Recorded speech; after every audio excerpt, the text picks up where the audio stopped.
ಆ ಊರಿನಲ್ಲಿ ಚಂದ್ರಿಕಾ ಹರಿತಾ ಎನ್ನುವ ಬಡ ಅಕ್ಕ ತಂಗಿಯರಿಬ್ಬರಿದ್ರು. ಅಕ್ಕ ತಂಗಿಯರು ತುಂಬಾ ಪ್ರೀತಿಯಿಂದ ಇದ್ರು. ಅವರಿಬ್ಬರು ಯಾವಾಗ್ಲೂ ಒಬ್ಬರನ್ನು ಬಿಟ್ಟು ಒಬ್ಬರು ಇರ್ತಾನೆ ಇರ್ಲಿಲ್ಲ.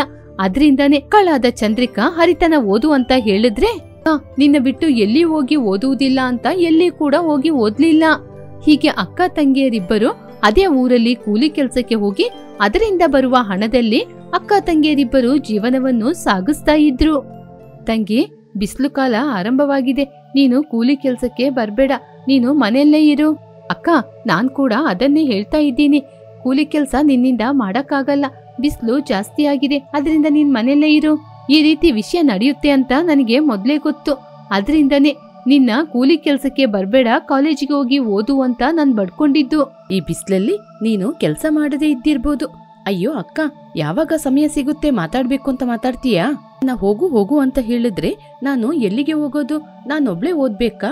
ಯಾಕೆ ನೀನ್ ಓದು. ನಾನು ಕೆಲ್ಸಕ್ಕೆ ಹೋಗ್ತೀನಿ ಅಂದಾಗ ನೀನ್ ನನ್ ಮಾತೇ ಕೇಳಲಿಲ್ಲ. ನಾನ್ ನಿನ್ನ ಅಕ್ಕ ಕಣೆ, ನೀನೇ ನನ್ ಮಾತ್ ಕೇಳ್ಬೇಕು. ಅಕ್ಕ, ನನ್ ಚಿಕ್ಕವಳು, ಅದರಿಂದ ನೀನೇ ನನ್ ಮಾತ್ ಕೇಳ್ಬೇಕು. ಅವರಿಬ್ಬರು ಮಾತಾಡ್ತಾ ಇರುವಾಗ ಕೂಲಿ ಕೆಲ್ಸಕ್ಕೆ ಕರ್ಕೊಂಡೋಗ್ತಾ ಇರುವ ಶ್ಯಾಮಲಾ ಆಟೋದಲ್ಲಿ ಅಲ್ಲಿಗೆ ಬಂದ್ರು. ಮನೆಯೊಳಗೆ ಇರುವಂತಹ ಅಕ್ಕ ತಂಗಿಯರಿಗೆ ಕೇಳುವ ಹಾಗೆ ಶ್ಯಾಮಲಾ ಆಟೋದಲ್ಲಿ ಕೂತ್ಕೊಂಡು, ಅಕ್ಕ ತಂಗಚಿಂಗ್ಲಾ வேலைக்கு நேரம் ஆயிடுச்சு, ஆட்டோ வந்துருச்சு, நீங்க வரமாட்டீங்களா அப்படின்னு கூப்பிட்ட உடனே குரல் கேட்டு அக்கா தங்கச்சிங்க 2 பேரும் வெளியே வந்தாங்க. ಶ್ಯಾಮಲಾ ಚಿಕ್ಕಮ್ಮ, ನಾನ್ ಮಾತ್ರ ಕೆಲ್ಸಕ್ ಬರೋದು, ತಂಗಿ ಕೆಲ್ಸಕ್ಕೆ ಬರೋದಿಲ್ಲ. ಚಿಕ್ಕಮ್ಮ, ಅಕ್ಕ ಕೆಲ್ಸಕ್ಕೆ ಬರೋದಿಲ್ಲ, ನಾನ್ ಮಾತ್ರ ಕೆಲ್ಸಕ್ ಬರೋದು, ಬನ್ನಿ ಹೊರಡೋಣ. ಚಿಕ್ಕಮ್ಮ, ನೀವಾದ್ರೂ ಹೇಳಿ, ಬಿಸಿಲಲ್ಲಿ ಕೆಲ್ಸ ಮಾಡಿದ್ರೆ ಇವಳೆಷ್ಟು ಕಷ್ಟಪಡ್ತಾಳೆ ಅಂತ. ಚಿಕ್ಕಮ್ಮ, ಅಕ್ಕನ್ಗೆ ನೀವೇ ಹೇಳಿ, ಬಿಸಿಲಲ್ಲಿ ಕೆಲ್ಸ ಮಾಡಿದ್ರು ನನಗೆ ಏನೂ ಆಗಲ್ಲ ಅಂತ. ನೋಡಿ ಚಿಕ್ಕಮ್ಮ, ಇವಳಿಷ್ಟು ಅಹಂಕಾರದಿಂದ ಮಾತಾಡಿದ್ರೇನೆ ನನಗೂ ಕೋಪ ಬರೋದು. ಚಿಕ್ಕಮ್ಮ, ಇದ್ರಲ್ಲಿ ಅಹಂಕಾರದಿಂದ ಮಾತಾಡ್ಲಿಕ್ಕೆ ಏನಿದೆ ಹೇಳಿ? ಇಲ್ಲಿ ನೋಡಕ್ಕ, ಬಿಸಿಲಲ್ಲಿ ಕೆಲ್ಸ ಮಾಡಿದ್ರೆ ನಾನ್ ಮಾತ್ರ ಅಲ್ಲ, ನೀನು ಕಪ್ಪಾಗ್ತೀಯಾ. ಇಲ್ಲಿ ನೋಡಮ್ಮ ತಂಗಿ, ನನಗೆ ಎದುರು ಮಾತು ಮಾತಾಡ್ಬೇಡ, ಮೊದ್ಲು ಮನೆಯೊಳಗೆ ಹೋಗು. ನೋಡಕ್ಕ, ನೀನು ಕೂಡ ಮೊದ್ಲು ನನ್ ಮಾತು ಕೇಳು. ಬಿಸಿಲು ಜಾಸ್ತಿ ಆದ್ರೆ ನಿನ್ನಿಂದ ಕೂಡ ಕೆಲ್ಸ ಮಾಡಕ್ಕಾಗಲ್ಲ, ಮೊದ್ಲು ನೀನು ಮನೆಯೊಳಗೆ ಹೋಗು. ಹೀಗೆ ಅಕ್ಕ ತಂಗಿಯರಿಬ್ಬರು ಜಗಳ ಮಾಡ್ತಿದ್ರು. ನಿಮ್ಮಂತಹ ಪ್ರೀತಿಯ ಅಕ್ಕ ತಂಗಿಯರು ನನ್ನ ಹೊಟ್ಟೆಲಿ ಹುಟ್ಟಿಲ್ಲ ಅಂತ ನಾನು ತುಂಬಾನೇ ಬೇಜಾರ್ ಮಾಡ್ಕೋತೀನಿ. ನೀವಿಬ್ರು ಒಬ್ಬರ ಮೇಲೆ ಒಬ್ರು ತುಂಬಾನೇ ಪ್ರೀತಿ ಇಟ್ಕೊಂಡಿದ್ದೀರಾ. ನೀವಿಬ್ರು ಬಿಸಿಲಿಗೆ ಬರದೆ ಏನಾದ್ರೂ ನೆರಳಲ್ಲೇ ಕೂತ್ಕೊಂಡು ಆರಾಮವಾಗಿ ಕೆಲ್ಸ ಮಾಡಿ. ಹಾಗೆ ಹೇಳಿದ ತಕ್ಷಣ ಹರಿತಾ ಏನ್ ಮಾಡೋದು ಅಂತ ಗೊತ್ತಾಗದೆ ಗೊಂದಲದಿಂದ ಮುಖವನ್ನಿಟ್ಕೊಂಡು, ಸರಿಯಾದ ಸಮಯ ಅಂತ ಈ ಚಿಕ್ಕಮ್ಮ ನನ್ನ ಓದಿಸಿಲ್ಲ ಅಂತ ನನ್ನ ಅಕ್ಕನ ಜೊತೆ ಏನಾದ್ರೂ ಹೇಳ್ಬೋದು. ಮಾತನ್ನು ಕೇಳಿದ ತಕ್ಷಣ ಪುನಃ ಚಂದ್ರಿಕಾ ಆರಂಭಿಸ್ಬಿಟ್ಲು. ಚಿಕ್ಕಮ್ಮ, ವ್ಯಾಪಾರವನ್ನು ಮಾಡ್ಬೇಕು ಅಂದ್ರೆ ಸ್ವಲ್ಪ ಬುದ್ಧಿ ಇರ್ಬೇಕು. ಆ ಬುದ್ಧಿ ಎಲ್ಲಿಂದ ಬರುತ್ತೆ? ಓದಿದ್ರೆ ತಾನೇ ಬರೋದು. ಅದ್ರಿಂದನೇ ನನ್ನ ತಂಗಿನ ಓದು ಓದು ಅಂತ ಹೇಳ್ತಾ ಇದ್ದೀನಿ, ಆದ್ರೆ ಅವಳು ಓದ್ತಿದ್ದಾಳ. ಆಗ ಹರಿತಾ ಕೋಪದಿಂದ ಅಕ್ಕನನ್ನು ನೋಡಿದಾಗ, ಇಲ್ಲಿ ನೋಡಿ ಚಿಕ್ಕಮ್ಮ, ಹೆಂಗೆ ನನ್ನ ಗುರೈಸ್ಕೊಂಡ್ ನೋಡ್ತಾಳೆ ಅಂತ. ಸರಿ ಚಿಕ್ಕಮ್ಮ, ಕೂಲಿ ಕೆಲ್ಸಕ್ಕೆ ಹೋಗೋಣ. ಅಯ್ಯೋ, ನಾನ್ ಬಂದ ವಿಚಾರವನ್ನೇ ಮರ್ತೇ ಬಿಟ್ಟೆ. ಇವತ್ತು ಕೂಲಿ ಕೆಲ್ಸಕ್ಕೆ ಸರಿಯಾದ ಜನಗಳು ಇದ್ದಾರೆ, ಅದಕ್ಕೆ ಇವತ್ ನೀವು ಬೇಕಾಗಿಲ್ಲ. ಆ ಮಾತನ್ನು ಕೇಳಿ ಅಕ್ಕ ತಂಗಿಯರಿಬ್ಬರು ಬೇಜಾರ್ ಮಾಡ್ಕೊಂಡು, ಏನ್ ಚಿಕ್ಕಮ್ಮ, ನಿನ್ನೆ ತಾನೇ ನಾವಿಬ್ರು ಕೆಲ್ಸಕ್ ಬರ್ತೀವಿ ಅಂತ ಹೇಳಿದ್ದು, ಇವಾಗ ನಮ್ನ ಬೇಡ ಅಂತ ಹೇಳಿದ್ರೆ ಏನ್ ಮಾಡೋದು? ಏನ್ ಚಿಕ್ಕಮ್ಮ ನೀವು? ಅಯ್ಯೋ, ನೀವಿಬ್ರು ಈ ಬಿಸಿಲು ಕಾಲದಲ್ಲಿ ಕೂಲಿ ಕೆಲ್ಸಕ್ಕೆ ಬರ್ಬೇಡಿ, ನೆರಳಲ್ಲಿ ಕೂತ್ಕೊಂಡೇನಾದ್ರೂ ಬಿಸ್ನೆಸ್ ಮಾಡಿ.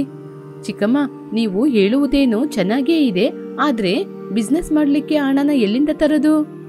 ಅಯ್ಯೋ ಚಂದ್ರಿಕಾ, ಅದ್ರ ಬಗ್ಗೆ ನೀನ್ ಆಲೋಚನೆ ಮಾಡ್ಬೇಡ. ಮತ್ತಿನ್ನೇನ್ ಮಾಡೋ ಚಿಕ್ಕಮ್ಮ, ಬರುವಂತಹ ಹಣ ಕೂಡ ಅಷ್ಟೇ ತಾನೇ. ನಾವು ಜೀವನ ಮಾಡೋದೇ ಹೆಚ್ಚು. ಹಾಗಿರುವಾಗ ವ್ಯಾಪಾರ ಮಾಡೋದು ಅಂದ್ರೆ ತುಂಬಾ ಕಷ್ಟ ಅಲ್ವಾ? ಇನ್ನು ಬೇರೆ ಏನಾದ್ರೂ ಯೋಚನೆ ಮಾಡಿ. ಅಕ್ಕ ತಂಗಿಯರಾದ ನೀವು ಸರಿಯಾಗಿ ಓದದಿದ್ರು ಕೂಡ ನಿಮಗೆ ತುಂಬಾನೇ ಬುದ್ಧಿ ಇದೆ. ಆಲೋಚನೆ ಮಾಡಿ ನೋಡಿ. ನಿಮಗೆ ವ್ಯಾಪಾರ ಮಾಡ್ಲಿಕ್ಕೆ ನನ್ನ ಕೈಯಲ್ಲಾದ ಸಹಾಯವನ್ನು ನಾನು ಕೂಡ ಮಾಡ್ತೀನಿ. ಅವಳ ಮಾತಿನಲ್ಲಿ ಅಕ್ಕ ತಂಗಿಯರಿಬ್ಬರಿಗೂ ನಂಬಿಕೆ ಬರಲಿಲ್ಲ. ಏನೋ ನೀವಿಬ್ರು ನನ್ನ ಗುರೈಸ್ಕೊಂಡು ಹಾಗೆ ನೋಡ್ತಿದ್ದೀರಾ? ಓಹೋ, ಹಾಗಾದ್ರೆ ಅಷ್ಟೊಂದು ಹಣ ಇದೆಯಾ ನಮ್ಮ ಶ್ಯಾಮಲಾ ಚಿಕ್ಕಮ್ಮನ ಜೊತೆ? ಅದೆಲ್ಲ ನಾನ್ ನೋಡ್ಕೋತೀನಿ. ನೀವು ವ್ಯಾಪಾರ ಆರಂಭಿಸ್ತೀರಾ ಇಲ್ವಾ ಅಂತ ಸರಿಯಾಗಿ ಹೇಳಿ. ಸಮಯ ಅನ್ನೋದು ತುಂಬಾನೇ ಮುಖ್ಯ. ಒಮ್ಮೆ ಕಳ್ಕೊಂಡ್ರೆ ಮತ್ತೆ ಆ ಸಮಯ ಸಿಗೋದೇ ಇಲ್ಲ.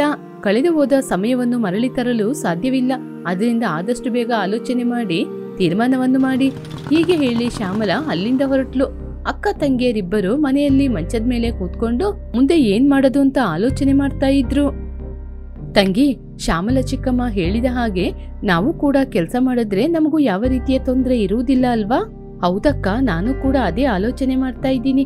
ಆದ್ರೆ ಏನ್ ವ್ಯಾಪಾರ ಮಾಡ್ಬೇಕು ಅಂತ ನನಗೂ ಕೂಡ ಏನು ಆಲೋಚನೆ ಆಗ್ತಿಲ್ಲ. ಏನ್ ವ್ಯಾಪಾರ ಮಾಡಿದ್ರೆ ಚೆನ್ನಾಗಿರುತ್ತೆ ಅಂತ ಆಲೋಚನೆ ಬರದೇ ಇಲ್ವಲ್ಲ ತಂಗಿ. ಕಬ್ಬಿನ ರಸ ಚೆನ್ನಾಗಿ ವ್ಯಾಪಾರ ಆಗುತ್ತೆ, ಐಸ್ ಕ್ರೀಮ್ ಕೂಡ ತಗೊಳ್ತಾರೆ, ಜ್ಯೂಸ್ ಕೂಡ ಚೆನ್ನಾಗಿ ವ್ಯಾಪಾರ ಆಗುತ್ತೆ ಅಕ್ಕ. ಕಬ್ಬಿನ ರಸವನ್ನು ಮಾಡ್ಬೇಕು ಅಂದ್ರೆ ನಮಗೆ ಮಿಷಿನ್ ಕೂಡ ಬೇಕಾಗುತ್ತೆ. ಆದ್ರೆ ಮಿಷಿನ್ಗೆ ತುಂಬಾ ಹಣಗಳು ಖರ್ಚಾಗ್ಬೋದು. ಐಸ್ ಕ್ರೀಮ್ ಮಾರಾಟ ಮಾಡ್ಲಿಕ್ಕೆ ಇಬ್ಬರಿಗೂ ಐಸ್ ಕ್ರೀಮ್ ಗಾಡಿ ಕೂಡ ಬೇಕು. ಅಕ್ಕ, ಮ್ಯಾಂಗೋ ಜ್ಯೂಸ್ ಮಾಡಿ ಮಾರಾಟ ಮಾಡೋಣ ಅಕ್ಕ. ಇದು ಮಾವಿನಕಾಯಿ ಸೀಸನ್ ಅಲ್ವಾ, ತುಂಬಾ ಜನರು ಮಾವಿನಕಾಯಿ ಜ್ಯೂಸ್ ನ ಲೈಕ್ ಮಾಡ್ತಾರೆ. ಹೌದು ತಂಗಿ, ನೀನ್ ಹೇಳೋದೇನೋ ನಿಜಾನೇ. ಮಾವಿನಕಾಯಿನ ಇಷ್ಟಪಡದೆ ಇರುವವರು ಯಾರೂ ಇಲ್ಲ. ಹಣ್ಣು ತಿಂತಾರೆ ಅಥವಾ ಜ್ಯೂಸ್ ಕುಡಿತಾರೆ. ಹಾಗಾದ್ರೆ ಮ್ಯಾಂಗೋ ಜ್ಯೂಸ್ ವ್ಯಾಪಾರವನ್ನು ಮಾಡೋಣ. ಆವಾಗ ಚಿಕ್ಕಮ್ಮನ ಜೊತೆ ಮಾಡಿರುವ ಸಾಲವನ್ನು ಕೂಡ ಬೇಗ ತೀರಿಸಬಹುದು. ಸರಿ ತಂಗಿ, ಹಾಗಾದ್ರೆ ಶ್ಯಾಮಲ ಚಿಕ್ಕಮ್ಮ ಬರುವಾಗ ನಾವು ಮ್ಯಾಂಗೋ ಜ್ಯೂಸ್ ವ್ಯಾಪಾರ ಮಾಡ್ತೀವಿ ಅಂತ ಹೇಳೋಣ. ಹೀಗೆ ಅಕ್ಕ ತಂಗಿಯರಿಬ್ಬರು ಮಾತಾಡ್ತಾ ಇದ್ರು. ಹೀಗೆ ಆ ದಿನ ಕಳೆಯಿತು. ಅಕ್ಕ ತಂಗಿಯರಿಬ್ಬರು ಶ್ಯಾಮಲನಿಗೋಸ್ಕರ ಕಾಯ್ತಾ ಇದ್ರು. ಶ್ಯಾಮಲ ಬಂದಾಗ ಕುರ್ಚಿ ಹಾಕಿ ಅವರನ್ನು ಕೂರಿಸಿದ್ರು. ಶ್ಯಾಮಲ ಕೂಡ ಕುರ್ಚಿಯಲ್ಲಿ ಕೂತ್ಕೊಂಡ್ರು. ಹೌದು, ಅಕ್ಕ ತಂಗಿಯರಿಬ್ಬರು ಏನ್ ವ್ಯಾಪಾರ ಮಾಡೋಣ ಅಂತ ತೀರ್ಮಾನ ಮಾಡಿದೀರಾ? ಚಿಕ್ಕಮ್ಮ, ನಾವು ಮ್ಯಾಂಗೋ ಜ್ಯೂಸ್ ಸೆಂಟರ್ ಆರಂಭಿಸ್ಬೇಕು ಅಂತಿದ್ದೀವಿ.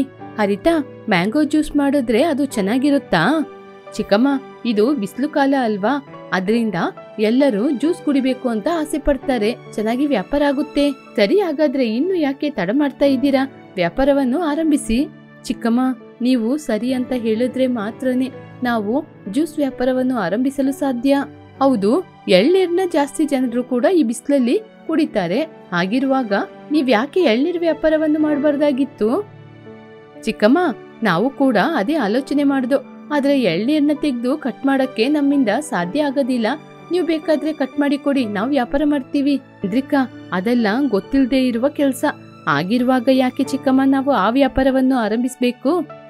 ಹೌದು ಚಂದ್ರಿಕಾ, ನಿಮಗೆ ಜ್ಯೂಸ್ ವ್ಯಾಪಾರನೇ ಸರಿಯಾಗಿರುತ್ತೆ. ನೀವು ಅದೇ ಮಾಡಿ. ಚಿಕ್ಕಮ್ಮ, ಮಾಡಿ ಅಂತ ಹೇಳ್ತಿದ್ದೀರಾ, ಆದ್ರೆ ಹಣ ಕೊಡ್ತಿಲ್ಲ. ಹಾಗೆ ಹೇಳ್ತಾ ಇದ್ದಂಗೆ ವೆಣ್ಣಿಲಾ ಕೈಯಲ್ಲಿ ಹಣವನ್ನು ಕೊಟ್ಲು. ಹೀಗೆ ಸಮಯ ಕಳೀತಾ ಇತ್ತು. ಅಕ್ಕ ತಂಗಿಯರಿಬ್ಬರು ಸೇರಿ ಜ್ಯೂಸ್ ಸೆಂಟರ್ ಅನ್ನು ಆರಂಭಿಸಿದ್ರು. ಏನ್ ಚಂದ್ರಿಕಾ, ಮ್ಯಾಂಗೋ ಜ್ಯೂಸ್ 2 ರೂಪಾಯಾ? ಹೌದು ಚಿಕ್ಕಮ್ಮ, ನಮ್ಮ ಅಂಗಡಿಯಲ್ಲಿ ಮ್ಯಾಂಗೋ ಜ್ಯೂಸ್ ಕೇವಲ 2 ರೂಪಾಯಿ ಮಾತ್ರ. ನೀವಿಬ್ರು ಮ್ಯಾಂಗೋ ಜ್ಯೂಸ್ನ 2 ರೂಪಾಯಿಗೆ ಮಾರಿದ್ರೆ ಹೇಗೆ ನನ್ನ ಸಾಲನ ತೀರಿಸ್ತೀರಾ? ಅಕ್ಕ ತಂಗಿಯರು ನಾವು ಯೋಚನೆ ಮಾಡಿಯೇ 2 ರೂಪಾಯಿ ದರನ ಇಟ್ಟಿರೋದು. ಬೆಲೆ ಕೇವಲ 2 ರೂಪಾಯಿ ಇಟ್ಟಿದ್ರೆ ಅಕ್ಕ ತಂಗಿಯರಿಬ್ಬರು ಸೇರಿ ಹೇಗೆ ನನ್ನ ಸಾಲನ ಬೇಗ ತೀರಿಸ್ತೀರಾ? ಚಿಕ್ಕಮ್ಮ, ನಿಮ್ ಜೊತೆ ತಗೊಂಡಿರುವ ಸಾಲ ತೀರಿಸ್ಲಿಕ್ಕೆ ನೀವು ನಮಗೆ 3 ತಿಂಗಳು ಗಡು ಕೊಟ್ಟಿದ್ದೀರಾ. ಅಷ್ಟರಲ್ಲಿ ನಾವು ತೀರಿಸ್ತೀವಿ, ಮೊದ್ಲು ಜ್ಯೂಸ್ ಕುಡೀರಿ. ವೆಣ್ಣಿಲಾ ಕೂಡ ಏನು ಮಾತನಾಡದೆ 2 ರೂಪಾಯಿ ಕೊಟ್ಟು ಜ್ಯೂಸ್ ಅನ್ನು ತೆಗೆದು ಕುಡಿದ್ಲು. ಅಕ್ಕ ತಂಗಿಯರಿಬ್ಬರು ಕೂಡ ತುಂಬಾ ಸಂತೋಷ ಪಟ್ರು. ಚಂದ್ರಿಕಾ, ಹರಿತಾ, ಅಕ್ಕ ತಂಗಿಯರಿಬ್ಬರು ಚೆನ್ನಾಗಿ ಜ್ಯೂಸ್ ವ್ಯಾಪಾರ ಮಾಡಿ ಹಾಗೆ ಅಂತ ಹೇಳಿ ವೆಣ್ಣಿಲಾ ಹೊರಟೋದ್ಲು. ಬನ್ನಿ ಅಮ್ಮ, ಬನ್ನಿ.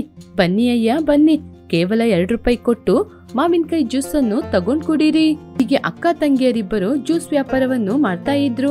ಈ 2 ರೂಪಾಯಿ ಜ್ಯೂಸ್ ತುಂಬಾ ಫೇಮಸ್ ಆಯ್ತು. ಎಲ್ರು ಬಂದು ಜ್ಯೂಸ್ ತಗೊಂಡು ಕುಡಿದ್ರು. ಇದರಿಂದ ಅಕ್ಕ ತಂಗಿಯರಿಗೆ ಕೂಡ ಅಧಿಕ ಲಾಭ ಬಂತು. ನೋಡಿ ಅಕ್ಕ ತಂಗಿಯರಿಬ್ಬರು ತುಂಬಾನೇ ಸಂತೋಷ ಪಟ್ರು. ಓಹೋ, ಅಕ್ಕ ತಂಗಿಯರಿಬ್ಬರಿಗೆ ತುಂಬಾ ದಿನಗಳ ಬಳಿಕ ಇವಾಗ ನಾನ್ ನೆನಪಿಗೆ ಬಂದಿದ್ದಾ? ಏನ್ ಚಿಕ್ಕಮ್ಮ, ನಿಮ್ನ ಮರಿಲಿಕ್ಕಾಗುತ್ತಾ? ನಿಮ್ನ ನೋಡಕ್ಕೆ ಬಂದಿರೋದು. ಅಂಗಡಿನ ಓಪನ್ ಮಾಡ್ಲಿಕ್ಕೆ ಮುಂಚೆ ಕೂಡ, ಕ್ಲೋಸ್ ಮಾಡ್ಲಿಕ್ಕೆ ಮುಂಚೆ ಕೂಡ ನಿಮ್ ಬಗ್ಗೆನೇ ಆಲೋಚನೆ ಮಾಡೋದು. ಅಕ್ಕ ತಂಗಿಯರಿಬ್ಬರು ಮಾತನಾಡಿದ್ದು ಸಾಕು. ಸರಿ, ಬಂದ ವಿಚಾರ ಏನು? ಅಕ್ಕ ತಂಗಿಯರಿಬ್ಬರು ಇಲ್ಲಿಗೆ ಯಾಕೆ ಬಂದ್ರಿ? ಕಮ್ಮ, ನಿಮ್ ಜೊತೆ ಮಾಡಿರುವ ಸಾಲವನ್ನು ಕೊಡ್ಲಿಕ್ಕೆ ಬಂದು. ಹಾಗೆ ಅಂತ ಹೇಳಿ ಶ್ಯಾಮಲನಿಗೆ ಹಣವನ್ನು ಕೊಟ್ರು. ಶ್ಯಾಮಲ ಕೂಡ ಹಣವನ್ನು ತೆಗೆದುಕೊಂಡು ಅಲ್ಲಿಂದ ಹೊರಟೋದ್ರು. ಅವರ ಅಧಿಕ ಲಾಭದಿಂದ ಅಕ್ಕ ತಂಗಿಯರಿಬ್ಬರು ಹೊಸ ಮನೆಯನ್ನು ತಗೊಂಡ್ರು, ಹೊಸ ಹೊಸ ಬಟ್ಟೆಯನ್ನು ತಗೊಂಡ್ರು. ಹೀಗೆ ಊರಿನಲ್ಲಿ ಕಷ್ಟಪಡುವ ಜನರಿಗೆ ಅವರ ಕೈಯಲ್ಲಾದ ಸಹಾಯವನ್ನು ಕೂಡ ಮಾಡಿದ್ರು.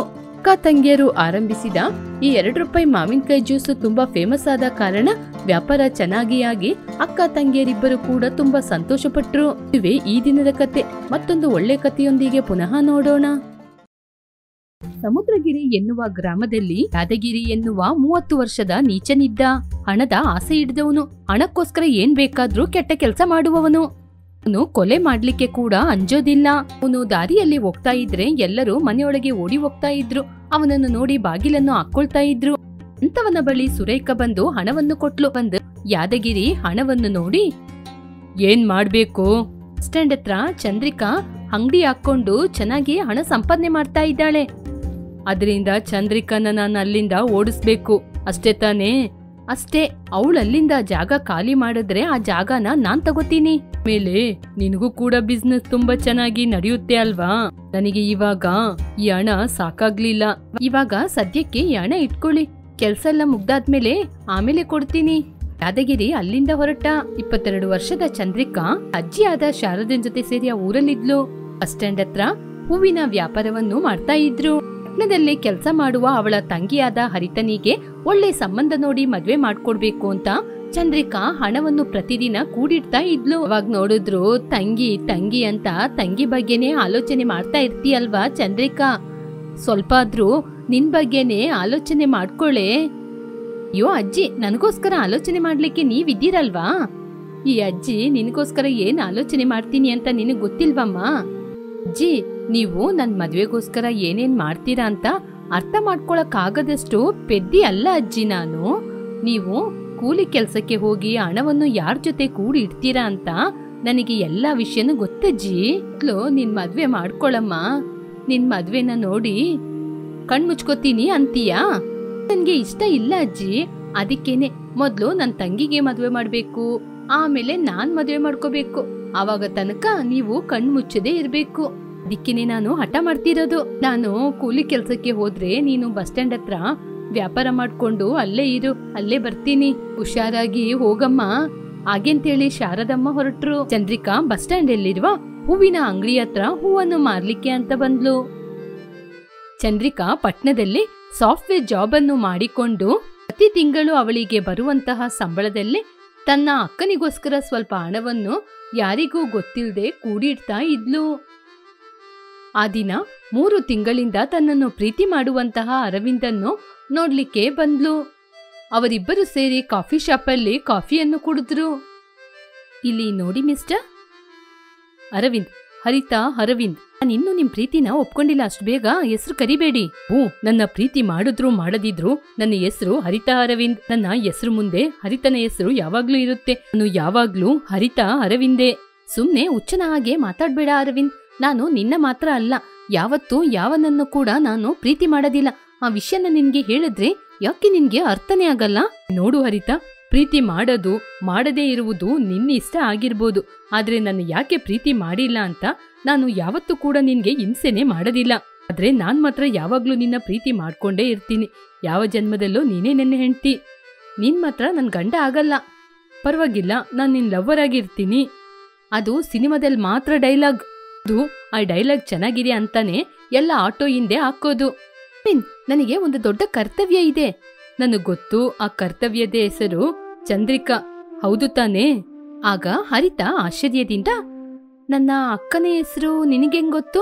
ಹರಿತಾ, ನಾನ್ ನಿನ್ನ ಪ್ರೀತಿ ಮಾಡೋದು ನಿನ್ನ ಮೇಕಪ್ ಇಲ್ದೇ ಇರುವ ನಿನ್ನ ಸೌಂದರ್ಯ, ನಿನ್ನ ಪ್ರೀತಿ ತುಂಬಿದ ನಗು, ಸಹಜವಾಗಿರುವ ನಿನ್ನ ಮುಗ್ಧ ಮನಸ್ಸು, ನಿನ್ನ ಅಕ್ಕನಿಗೋಸ್ಕರ ನೀನು ಮಾಡುವ ತಪಸ್ಸಿಗೋಸ್ಕರ.